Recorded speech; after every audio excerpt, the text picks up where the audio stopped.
ఈ water bottle ధర ఎంత ఉంటుంది? ఒక 10 రూపాయలు ఉంటుంది. ఇందులో ఏముంది? నీరుంది. మరి ఈ బాటిల్లో ఈ నీరు బదులు నేను పాలు పోస్తే ఈ బాటిల్ ఖరీదెంత? ఇదే పాల బదులు ఇందులో పెట్రోల్ పోస్తే దాని ఖరీదెంత? అదే పెట్రోల్ బదులు దీంట్లో నేను పాదరసాన్ని నింపితే దాని ఖరీదెంత? అదే పాదరసం బదులు బంగారాన్ని పోస్తే ఈ బాటిల్ నిండా ఉన్న బంగారం ఖరీదెంత?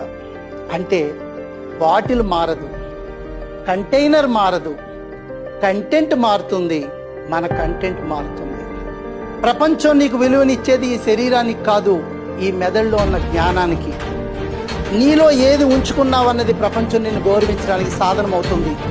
నీ విలువ పెంచుకోవాలంటే నీ కంటైనర్లో ఏ కంటెంట్ ఉండాలో నువ్వే నిర్ణయించుకో.